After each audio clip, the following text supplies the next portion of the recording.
Buenas noches, Padre, hermanas, hermanos, buenas noches. Vamos a iniciar esta jornada de hoy que lleva por título Palabra de Dios y Eucaristía de la manera más apropiada, que sería en oración y sobre todo entronizando entre nosotros la presencia, la palabra, ¿no? La presencia de la palabra. Entonces, les voy a invitar a nuestros hermanos que nos siguen a través de Facebook que también pues dispongamos nuestro tiempo, nuestro corazón a poder vivir este momento. Vamos a hacer una breve entronización, vamos a acompañar con un canto y vamos a terminar con un Padre Nuestro, ¿sí? Entonces nos disponemos a empezar. En el nombre del Padre, del Hijo y del Espíritu Santo. Amén. Recibamos la palabra de Dios con este canto. Tu palabra es luz que ilumina nuestra oscuridad. Tu palabra es luz que ilumina nuestra oscuridad. Habla, Señor, habla tu pueblo, queremos escuchar tu voz. Habla, Señor, habla tu pueblo, queremos escuchar tu voz. Tu palabra nos hace libres, libres de verdad. Tu palabra nos hace libres, libres de verdad. Habla, Señor, habla tu pueblo, queremos escuchar tu voz. Habla, Señor, habla tu pueblo, queremos escuchar tu voz.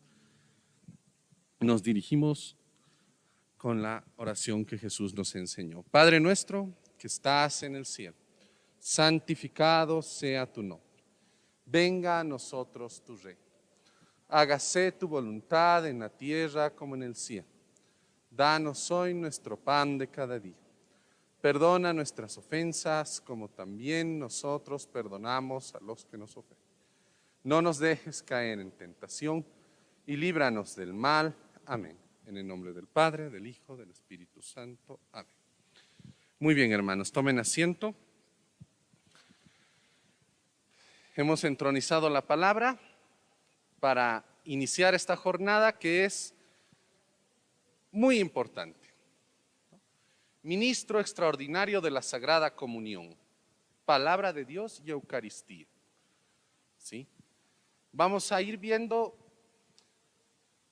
la unidad que existe entre la palabra de Dios y nuestro rol y nuestra función y nuestro ministerio como ministros de la Sagrada Comunión.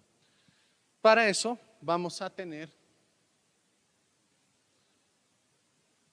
ya como guía, como texto guía de esta noche, que ustedes también les invito a que lo revisen con calma, lo mediten, la exhortación apostólica postsinodal Verbum Domini de Benedicto XVI. ¿Sí? Esta obra, ¿no?, del Espíritu Santo a través de las palabras de Benedicto XVI va a buscar dos objetivos. Indicar algunas líneas fundamentales para revalorizar la palabra divina en la vida de la Iglesia. Ya hemos visto a lo largo de estas noches que el ministro de la comunión es una parte activa de la vida de la Iglesia. Entonces, debemos encontrar, muchos estamos en ese camino de la renovación, no veo otra palabra clave, ya son ministros y están renovando. Entonces debemos encontrar cuál es esa fuente constante de renovación. Benedicto XVI nos responde, es la palabra. ¿Sí? En un segundo objetivo de este documento va a estar deseando al mismo tiempo que ella sea cada vez más el corazón de toda actividad eclesial, ¿no? Entonces, cuando nuestro ministerio busque la forma de expresarse entre los hermanos, ¿sí?, sea siempre orientado, inspirado, promovido por la palabra de Dios en nuestras vidas. Entonces vamos a dar un recorrido muy breve, ¿sí?, a lo que nos explica este documento para recordar esa fundamentalidad que tiene en la vida de todo cristiano, ¿sí?, la palabra de Dios, ¿no? Es la primera parte del documento que lleva el título Verbum Dei, ¿no? Y que tiene como pasaje bíblico Juan capítulo 1, ¿no? El himno que encontramos en Juan capítulo 1, que nos habla de la palabra. En el principio ya existía la palabra, y la palabra estaba junto a Dios, y la palabra era Dios, y la palabra se hizo carne, ¿no? Recopilando, es obviamente un texto más largo, pero hemos recopilado algunas de las frases que van a marcar, ¿no ve?, lo que tenemos que entender de la palabra, no como una letra muerta, ¿sí?, sino como algo vivo.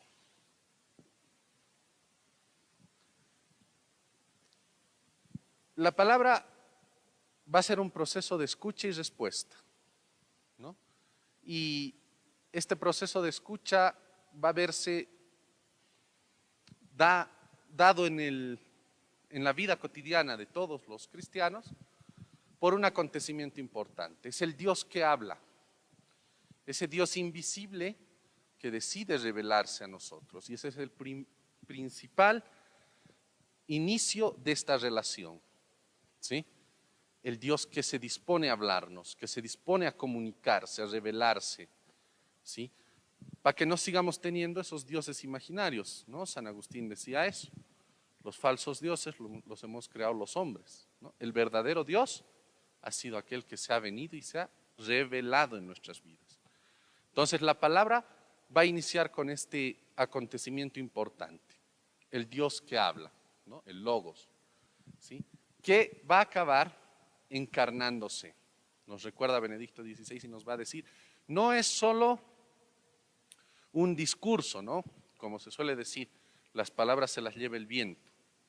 No, esta es una respuesta, es una palabra, pero que no se queda en algo que sencillamente afecta al oído, sino que toma forma, que toma una forma concreta y que es el verbo encarnado y que se manifiesta en el Hijo. Esto nos va a decir que cuando nosotros nos acercamos a la palabra, nos acercamos a la Biblia, ¿sí?, la Escritura debe escucharse, leerse, acogerse y vivirse, ¿no?, como palabra de Dios en el seno de la tradición apostólica, ¿no? No en mi propio criterio, ¿no ve?, y simplemente eso, no, sino que debe estar acogida en el seno de toda la tradición, ¿no?, y bajo la guía de nuestros pastores y la vivencia de la comunidad, ¿no?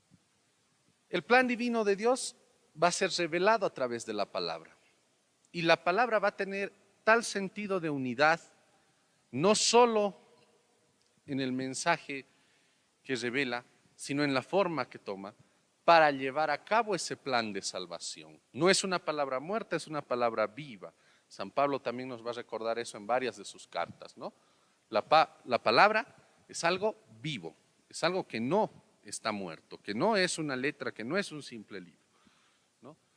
Entonces, para nosotros va a ser importante entender que este sentido unitario, ¿sí?, de la palabra, ¿sí?, es la que le va a dar forma al plan divino de Dios y la que nos va a ayudar a comprenderlo, a entenderlo, ¿sí?, a entender algo muy importante que se va a relacionar con nosotros como ministros extraordinarios de la Sagrada Comunión, que el centro de la vida divina, de la vida que nos comunica Cristo, de la vida que Dios nos ha revelado, es la comunión. Esa comunión perfecta que se expresa en la unión del Padre, del Hijo y del Espíritu. Esa comunión que es amor, ¿no? Entonces San Buenaventura va a utilizar ahí una expresión que he recogido, ¿no?, para iluminar esta parte. Toda criatura es palabra de Dios en cuanto que proclama a Dios. Para nosotros es muy importante ver eso, entender eso de la palabra. No se trata de venir y decir es que esto dice la Biblia o aquello dice la Biblia, sino de interiorizar en nosotros y de que si nosotros de verdad recogemos la palabra, la acogemos en nuestro corazón, entendamos que debe existir comunión, entendamos que esta palabra revela ¿qué? A Dios mismo en todas las criaturas que nos rodean, en todas las cosas que nos suceden. ¿No? Viendo un poco, nos decía Benedicto XVI en este documento, la cristología de la palabra, ¿sí? Juan 1:14 va a ser un versículo esencial, ¿no? La palabra se hizo carne. ¿Sí? Todo esto que hemos hablado de la palabra, ¿qué se va a ver reflejado? ¿En qué momento se va a encarnar? ¿Cómo se va a encarnar? En Jesucristo, ¿no? Es Jesucristo la palabra hecha carne, ¿no? La palabra divina expresada con palabras humanas y la palabra definitiva de Dios a la humanidad. ¿Sí? Es a través de Jesucristo quien Dios va a aprovechar de darnos una palabra plena, ¿no? Ya lo dice al final de Juan capítulo 1 de estos primeros 14 versículos, va a decirnos eso, ¿no? La ley fue dada por Moisés, pero la plenitud fue dada por Cristo, ¿no? Es en Cristo en quien la palabra va a encontrar plenitud, ¿sí? Y Cristo va a ser quien va a convertir esta palabra humana, esta palabra divina, perdón, en palabras humanas. ¿Para qué? Para que nosotros podamos recibirla con toda la plenitud, ¿no? La palabra se hace más que una voz, se hace un rostro para ver, ¿no?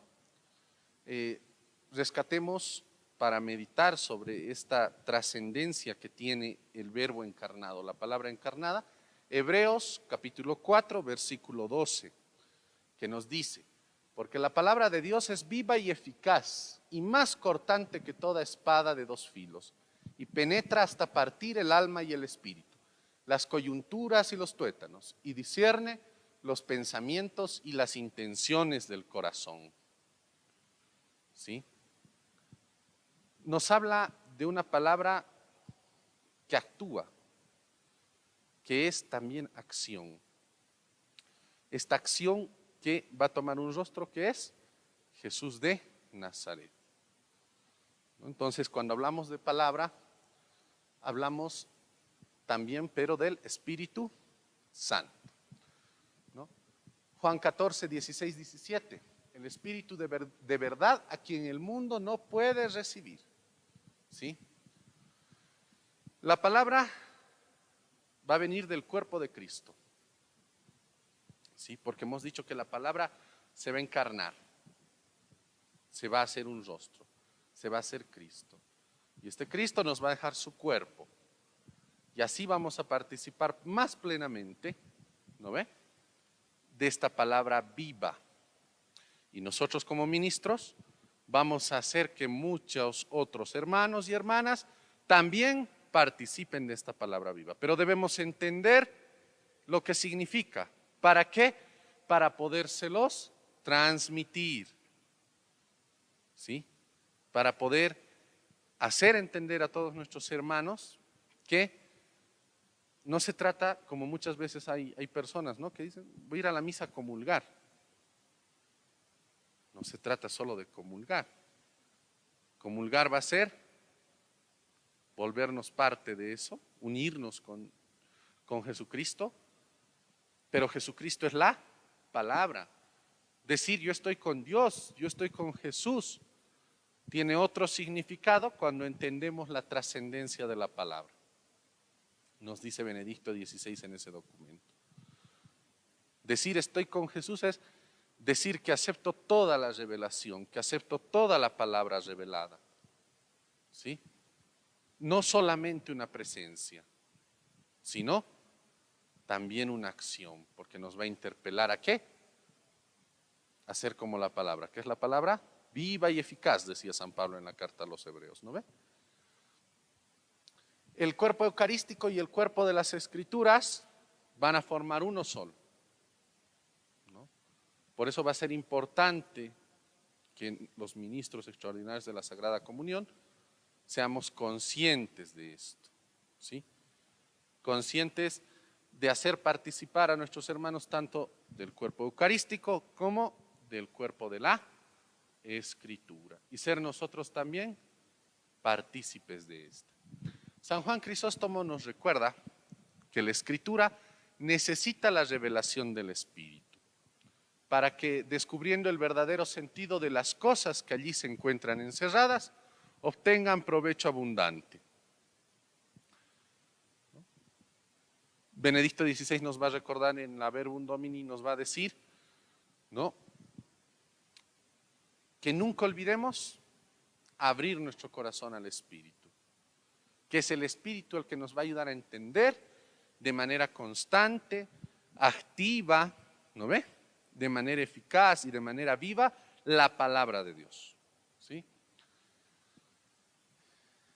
Es transmitida a través de la Iglesia por el don del Espíritu también, ¿no? Es preservada en ella también, dentro de la tradición.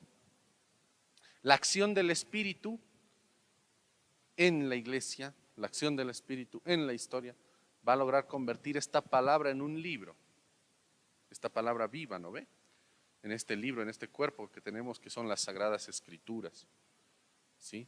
Es lo que tenemos que tener siempre presentes, ¿no ve?, que esta palabra viva va a tener muchas manifestaciones y estas manifestaciones se van a dar por acción del Espíritu Santo. Entonces, donde existe conocimiento de la palabra, donde existe amor por la palabra, se va a manifestar el Espíritu, ¿sí? Y se va a manifestar, ¿para qué? Para ayudarnos a descubrir el verdadero sentido de las cosas que se encuentran reveladas en ella, en la palabra.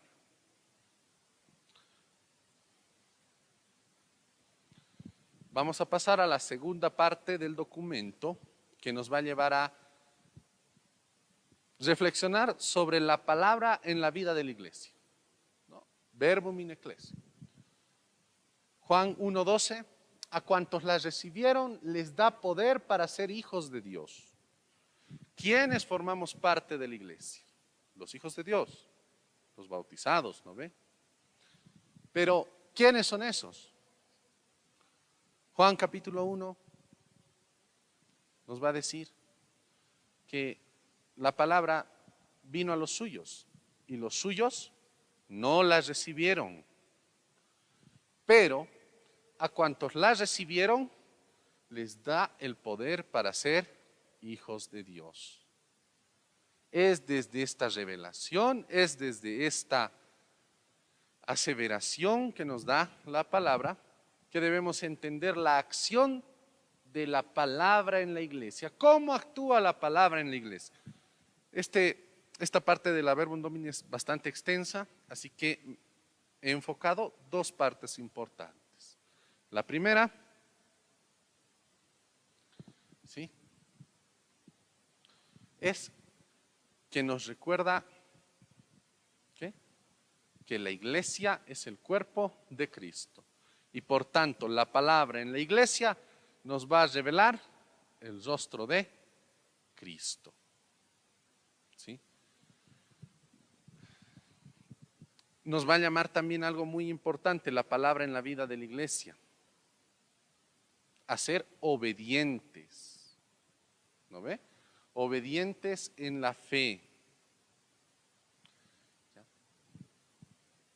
Y nos va a ayudar a entender, ¿no?, la contemporaneidad de Cristo en la iglesia, ¿sí? ¿En orden a qué? A aquella palabra que también habíamos escuchado, ¿no ve?, al final del Evangelio de Mateo, que dice Jesucristo: vayan y hagan discípulos a todos los pueblos. Esa palabra va a estar dirigida para la iglesia y en la vida de la iglesia la palabra de Dios, ¿qué va a buscar? Hacernos entender cómo llevamos a Cristo, cómo está Cristo presente en nuestro mundo contemporáneo, en nuestra cotidianidad, por decirlo de alguna forma. Entonces, la iglesia encuentra su fuente de vida no en sí misma, no porque seamos muchos, no porque seamos pocos, sino en la palabra de Dios. La iglesia existe en esta revelación de la palabra, de ir y hacer discípulos a todos los pueblos. Y en toda la revelación que la palabra de Dios expresa para la iglesia. Entonces, la relación de la iglesia con la palabra siempre va a estar en eso, en recordar este mandato del Señor, en recordarnos nuestra dimensión misionera, nuestra dimensión evangelizadora. Entonces, desde nuestro ministerio dentro de la iglesia, nosotros debemos estar conscientes de esto, ¿no? Porque esto nos va a ayudar, como dice aquí, a vivir la obediencia de la fe, ¿no? A entender en qué momento somos más necesarios y con qué acciones somos más necesarios como ministros de la comunión. ¿No ve? Y no a buscar ser nosotros el centro, sino entender que en la vida de la iglesia el centro debe ser la palabra y lo que la palabra nos pide.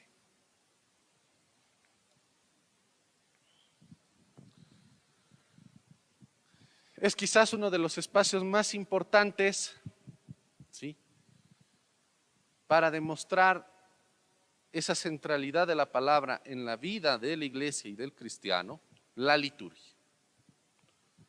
Cuando estamos participando de la liturgia en todas sus formas, ¿sí?, la importancia de la Sagrada Escritura es máxima, ¿sí? Mantener siempre la presencia de la Sagrada Escritura. El documento nos va a dar un repaso muy amplio de todos los espacios de la liturgia que deben de estar constantemente inspirados en la Biblia, en la Escritura, ¿sí? Que nuestras acciones litúrgicas sean inspiradas en la Escritura, no en la modernidad, no en nuestros gustos personales, ni siquiera en un plan de cultural, sino que nuestra liturgia debe estar constantemente enriquecida por la inspiración bíblica, por la inspiración de la palabra. Al participar nosotros activamente de la liturgia, tanto como ministros o como fieles laicos, ¿sí?, debemos de encontrar en la música, en los gestos, en las acciones, que nazcan con una inspiración que provenga de la Escritura. En todo su esplendor, la liturgia siempre es una expresión constante de la Escritura, ¿no? Y siempre tiene como centro a la Escritura. Pero no es decir, sí, ya está ahí el leccionario, está ahí la lectura, ¿no ve? Y ya, con eso esto ya es centro de la liturgia, no. Sino, habla Benedicto XVI, que trata ¿de qué? De acoger en el corazón esa inspiración de la Escritura al vivir la liturgia. Entonces, para sintetizar esta parte voy a hacer referencia a esta frase del documento, ¿no? Dice, la acción del Espíritu va recordando en el corazón de cada uno aquellas cosas que, en la proclamación de la palabra de Dios, son leídas para toda la asamblea de los fieles, y consolidando la unidad de todos, fomenta asimismo la diversidad de carismas y proporciona la multiplicidad de actuaciones.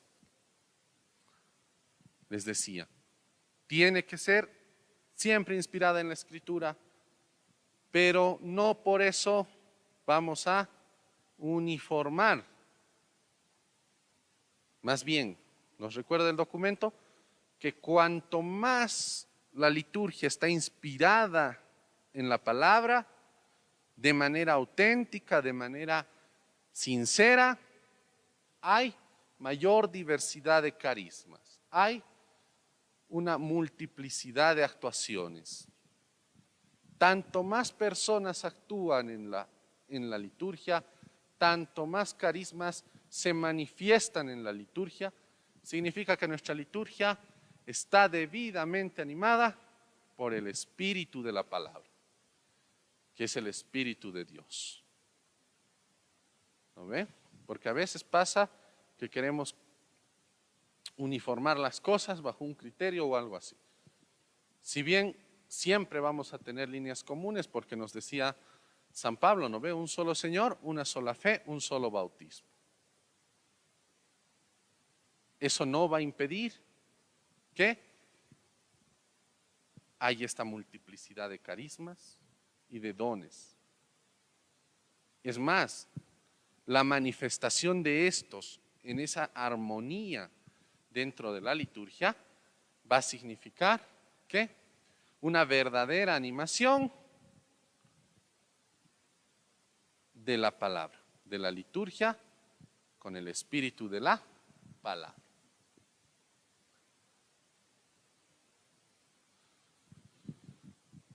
Y entramos a un punto que es altamente configurable para la palabra, la Eucaristía, la acción de gracias máxima. ¿No ve?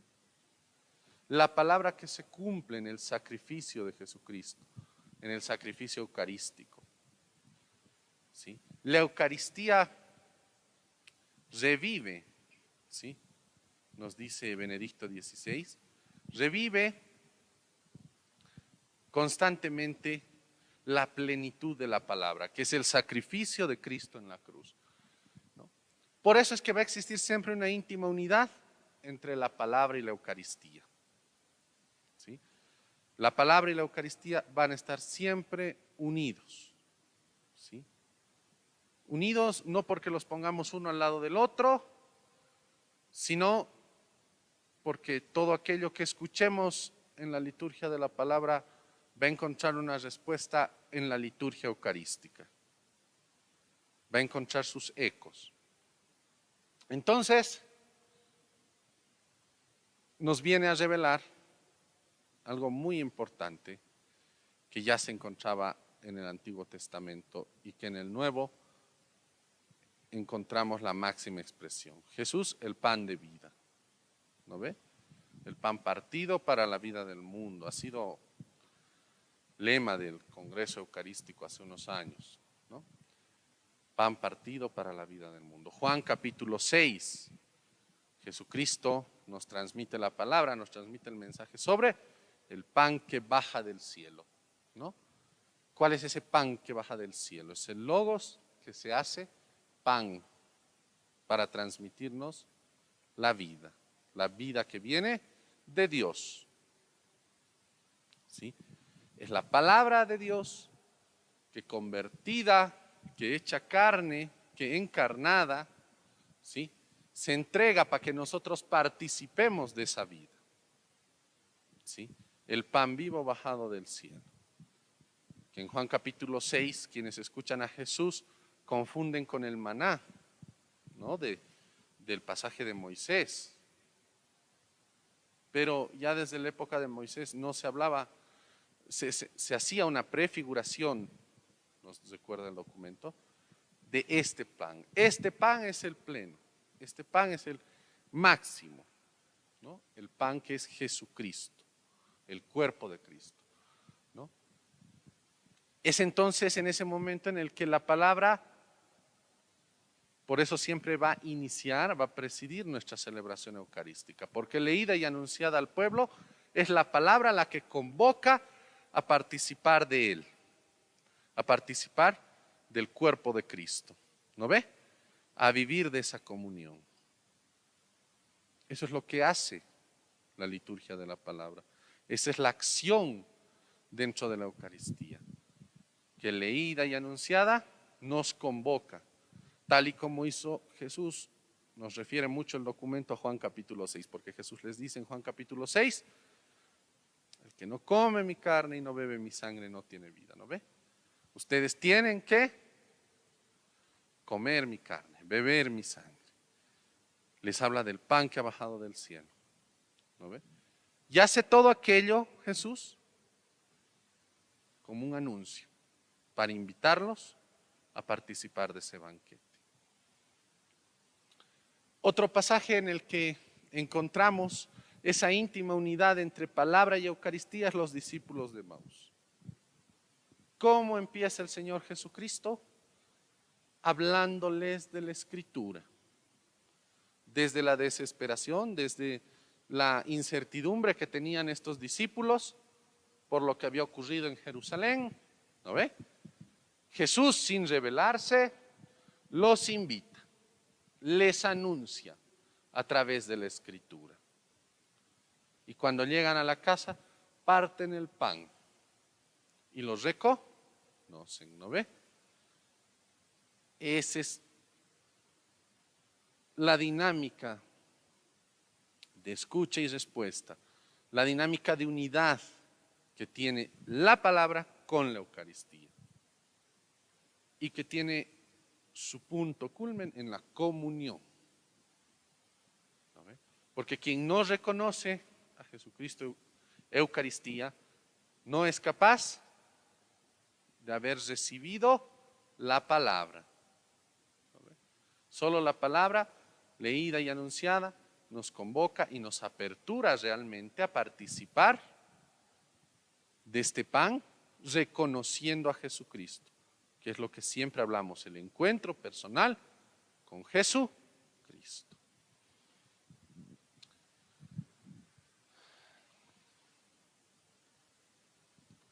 La palabra de Dios y los fieles laicos. De la tercera parte de la Verbum Domini, la palabra de Dios en la vida eclesial, ¿sí? Nos dice que ha de ser un lugar importante, ¿sí? Importante de encuentro y de orientación para los laicos, para todos nosotros, la palabra, ¿no? Ahí está por eso el dibujito. Está. El camino de todo laico va por el medio de la palabra para participar, ¿sí?, del reino. Nos va a referir el documento a Mateo capítulo 13, versículo 38, que el campo es el mundo y la buena semilla son los ciudadanos del reino. ¿Y quiénes son los ciudadanos del reino? Los fieles laicos, que insertados en su vida cotidiana, ¿no ve?, insertados en el mundo, constituyen el pueblo de Dios. Para nosotros entonces, el documento nos recuerda que es importante formar en los laicos personas capaces de discernir la voluntad de Dios a través de la palabra, no a través de las emociones, no a través de nuestras sensaciones, ni siquiera de nuestras experiencias solamente, ¿no? Solo emociones, solo experiencias, no, sino a través de la palabra. Nos recuerda el documento. El Papa nos pide en esta exhortación que seamos, ¿quiénes? Los laicos, formados en una capacidad de discernir todo bajo la luz de la palabra, hacer el camino de nuestra vida en medio de la palabra. Palabra de Dios que debe ser leída y estudiada en la iglesia, bajo la guía de sus legítimos pastores. Este punto es muy importante porque habíamos hablado en el inicio, cuando Benedicto XVI hablaba y nos explicaba, nos recordaba sobre la naturaleza de la palabra divina, de la palabra, del Logos, que el centro de la vida divina es la comunión. Si nosotros, agarrados de las Escrituras, rompemos nuestra comunión entre nosotros y en la iglesia, no es el verdadero espíritu de la palabra el que nos guía. Como laicos debemos estar siempre atentos a discernir a conocer la palabra, pero en una constante comunión. Comunión con nuestra comunidad, con nuestra sociedad, con nuestra iglesia y siempre bajo la guía de nuestros pastores. ¿No? La palabra de Dios y el compromiso del mundo. ¿Sí? Y el compromiso en el mundo. Dos puntos rescatables para nosotros como ministros de la comunión es con la caridad y con los que sufren. ¿Sí? Todos los creyentes han de comprender la necesidad de traducir en gestos de amor la palabra escuchada.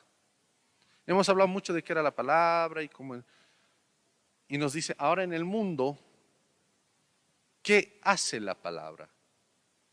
¿Cómo llevamos la palabra al mundo? Benedicto XVI nos recuerda, ¿no?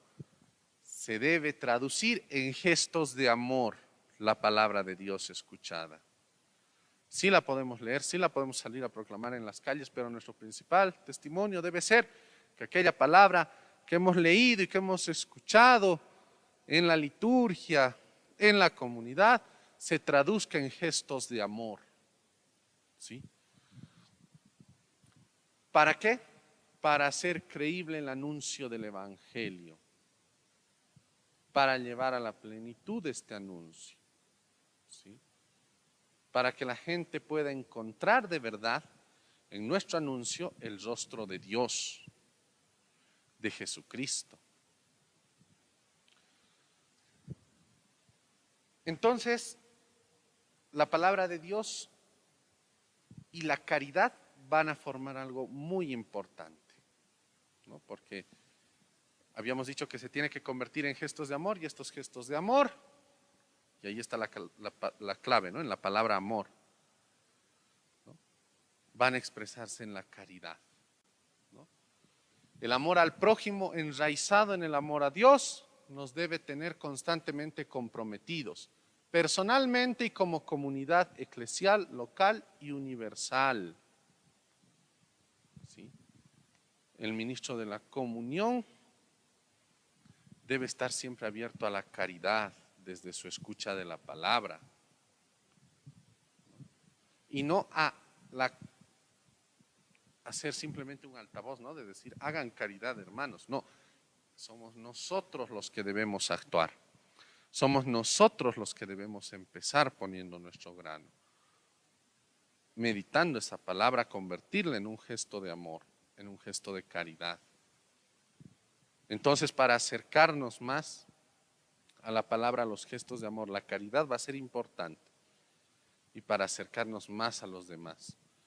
Porque estos gestos de amor, esta caridad que se va a dar con los que sufren también, ¿no? Con quienes como ministros de comunión llegamos muchas veces a tener un amplio contacto, ¿no? Porque muchas veces la comunión es llevada a los enfermos, estas personas que sufren, porque la enfermedad no es algo bonito, ¿no ve? La enfermedad tanto del espíritu como del cuerpo va a ser un momento de prueba y de sufrimiento para muchos seres humanos, a quienes nosotros vamos a llevar la comunión y junto a esa comunión la palabra. Y por eso esta exhortación apostólica es tan importante y la estamos en esta noche viendo, porque si nosotros solo llevamos la comunión, estamos generando ¿qué? Una costumbre, pero no estamos ayudando a ese ser humano a participar plenamente de la vida que transmite este pan partido. Y para poderla transmitir debemos entenderla, debemos aceptarla en nuestro corazón. La fe que nace del encuentro con la divina palabra nos ayuda a considerar la vida humana como digna de ser vivida en plenitud, también cuando está aquejada por el mal. Dios ha creado al hombre para la felicidad, dice, y para la vida, mientras que la enfermedad y la muerte han entrado en el mundo como consecuencia del pecado. ¿No? Entonces, acercarnos a los que sufren, ¿sí? es darle vida a la palabra. Es otro gesto de amor, ¿sí? Pero que debe estar motivado por la palabra. Ahí realmente es un gesto de amor, si no puede ser un gesto de lástima, un gesto de pena. Pero ese gesto no va a llevar nada a esa vida, no va a dar consuelo a ese sufrimiento. ¿Cuál es el gesto que va a dar consuelo a ese sufrimiento? El amor. ¿No ve? El gesto hecho con amor. El amor que viene de Dios, el amor que viene de recibir esa palabra en nuestro corazón y dejarla crecer.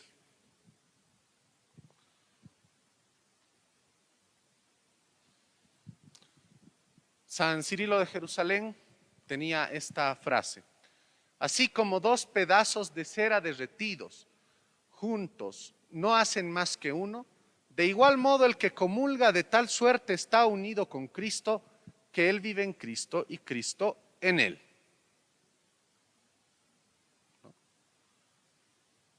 La comunión nos va a llevar a esa íntima unidad con Cristo, que es la palabra encarnada. Entonces nosotros vamos a tener un constante compromiso por transmitir esta palabra, por vivirla, por conocerla. Cuanto más la conozcamos, cuanto más la meditemos, cuanto más esta palabra vive en nuestro corazón, mayor y más fructífero va a ser nuestro ministerio como miembros de la iglesia. ¿Sí? Entonces, hermanas, hermanos, espero que este momento que hemos tenido, muy resumido, evidentemente porque es un documento mucho más amplio, nos ayude a refrescar esta parte muy esencial, ¿no ve? Que nos va a llamar a configurarnos de manera íntima con Cristo y a conocerlo cada vez más para poderlo dar a conocer a los demás. Muchas gracias, hermanas, hermanos.